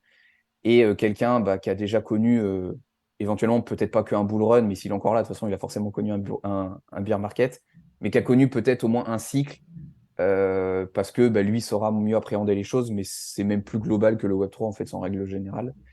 Et un aspect qu'on n'a pas forcément évoqué pendant la vidéo, le deuxième enseignement, c'est achetez-vous un ledger ou enfin, je crois qu'il y a d'autres wallets physiques, mais je les connais pas forcément. Pour la sécurité, parce que ça arrive encore tous les jours où il y a même des gros noms qui se font avoir. Moi, je me suis fait voler des trucs. Alors, heureusement, entre guillemets, c'était des trucs que j'avais gagnés, donc j'ai pas vraiment directement perdu de l'argent, entre guillemets. Mais c'est vite, bon, j'ai vite perdu quelques centaines d'euros, donc c'est quand même un peu pénible. Ouais. Donc achetez-vous voilà, un ledger, et même sur la sécurité, en essayant de me renseigner, c'est encore assez flou. Même en ayant un ledger, j'ai l'impression que quand tu signes un truc, c'est quand même pas sûr à 100% que tu sois protégé. Donc en fait, moi j'en ai même. Alors évidemment, si on a 500 euros en crypto, aller acheter deux ledgers, ça vaut peut-être pas le coup. Moi j'ai un peu plus que ça, j'en ai même acheté deux. C'est-à-dire j'en ai un où je mets mon long terme et je connecte à aucun site. Et j'en ai un deuxième où je fais un peu plus de transactions avec des flips ou du stacking. Déjà, au moins, mon portefeuille il est divisé en deux. Et si vraiment demain, il y a des trucs un peu plus dégènes, comme on dit, des free mint, etc., j'ai ce qu'on appelle des burners où je vais créer un wallet spécifique MetaMask exprès pour ça. D'accord. Ouais, le côté Et à savoir sécurisation. que ouais, à savoir que j'étais assez surpris, mais pour ceux qui se poseraient peut-être la question et qui ont déjà un Ledger, en avoir un deuxième, c'est très facile sur Ledger Live, sur l'ordi ou sur le téléphone. En fait, on va simplement créer deux comptes sur Ethereum, par exemple. On va avoir un premier compte sur sa première ledger, son premier ledger, et un deuxième compte sur son deuxième ledger. Et en fait, on va avoir notre capital total d'Ethereum. Et si on clique sur l'Ethereum, en fait, on va avoir nos deux sous-comptes. Et j'avais un peu peur que ce soit la guerre et qu'en connectant le premier, on ne voit pas ce qu'il y a dans le deuxième. En fait, c'est ultra simple à faire. Donc bon, si vous avez un doute ou autre, un ledger, je crois qu'il y a des réductions même aujourd'hui. Sharp a sûrement même un lien d'affiliation, ça coûte 80 euros. Ouais, c'est un truc ultra sécurisé. Et ouais, je l'ai encore vu hier. Il y a quelqu'un qui a perdu énormément de Bored Ape, des trucs à 50 000 balles. Enfin, c'est pas possible. Ça vaut pas le coup. Et autant commencer à utiliser l'outil aujourd'hui où on a peut-être même peu de crypto. Parce que si on s'y intéresse demain, c'est toujours pareil. Si on en a peut-être un petit peu aujourd'hui, en fait, demain, vous serez peut-être les grands gagnants et vous en aurez beaucoup. Autant s'intéresser à la sécurité, même si je conçois que ce soit pas la prio, si ça représente 10 ou 20% de notre investissement, pour que demain, on n'est jamais sûr, mais on soit bien protégé. Donc, ouais, faire attention à la sécurité et écouter ceux qui ont déjà fait ce que vous voulez faire, Ok, tout super. simplement. Bah super. Ouais, effectivement, la sécurité, on n'en a pas trop parlé, mais bon, c'est primordial, hein, Ah, voilà, c'est un vrai sujet, hein. ouais, c'est clair que C'est quand un on vrai sujet, commence à hein. avoir des NFT ou même qu'on commence à avoir, même d'ailleurs, si on, comme tu dis, si on a un petit portefeuille, on ne sait jamais si c'est un écosystème dans lequel on veut se développer, on veut faire plus de trucs. Et puis c'est pas, ça reste quand même assez intuitif. Ledger c'est assez bien fait, on a tout qui est bien expliqué. J'avais fait un tuto sur cette chaîne et d'ailleurs merci pour le placement. Effectivement, j'ai en description des vidéos vous avez un petit code et vous recevez 10 euros en Bitcoin si vous commandez Ledger en passant par mon lien. Donc ouais, alors oui, Ledger, il existe d'autres marques aussi de cold wallet et de donc ouais, n'hésitez pas Pour une à fois que c'est faire ce petit français. investissement. Voilà, en plus c'est une entreprise française, donc ouais, carrément côté sécurité et savoir s'entourer avec des personnes qui sont plus qualifiées que soi pour avoir des Ouais, et puis recommandations. ça reste de l'investissement, donc que ce soit les cryptos. En plus, les cryptos, c'est plus volatile, donc commencer par ça, c'est peut-être même pas forcément le Hmm. plus simple, dirons-nous. Mais l'investissement, il y a une part de risque et c'est le long terme qui donne souvent les meilleurs gagnants. On dit souvent, notamment en bourse, que les portefeuilles les plus performants sont ceux des morts. Alors c'est un peu glauque, mais qu'est-ce que ça veut dire? C'est que les gens, en fait, ils touchent tout simplement pas leur investissement et du coup, ça continue de tourner. Et je reste persuadé que même en faisant du DACA sur du Bitcoin pendant plusieurs années, vous gagnerez plus d'argent qu'en essayant de faire du trading, Ouais, sauf oui, si et vous êtes très fort, mais ça prend moins de temps aussi. ouais, c'est ça. Faut pas se mentir, ceux qui font beaucoup d'argent dans le trading, c'est des Cristiano Ronaldo du trading, et des Cristiano Ronaldo, c'est pas les mecs qui font du foot dans le quartier d'à côté, hein. Ils jouent au Hmm. Real Madrid ou à la Juventus, quoi. Enfin bref. Ouais, non, c'est un vrai métier. On avait reçu Crypto Kaiba d'ailleurs, qui lui est à fond dans le trading et tu le sens Mm. que voilà, c'est quelque chose, il faut s'entraîner, enfin, c'est un travail de tous les instants. Et par contre là, il faut être collé à son écran. Ouais, là pour le coup, c'est pas le même Donc faire délire, hein. ça une demi-heure de temps en temps quand on a le temps, bon, vous comprenez bien que ça va pas le faire, hein. Bon, ben écoute, merci beaucoup hein, pour ton temps en ce Merci à ton samedi avis. matin. Super, super Idem. intéressant. Beaucoup de détails sur plein d'aspects. Donc, comme on disait, tous tes réseaux sociaux sont en description. Tu es sur Twitter, tu es sur YouTube. Voilà, n'hésitez pas à contacter 0x Monsieur si vous avez des questions, commentaires. Et puis à l'occasion, on pourra se retrouver sur Stephen ou ailleurs. Exactement, ou faire le match retour sur ma chaîne si demain je fais des podcasts. Bah écoute, ce sera avec grand plaisir de venir sur ta chaîne. Ça Ça marche. roule. Bon, Super. Ben, merci beaucoup. merci à toi. Salut. À la prochaine. Ciao.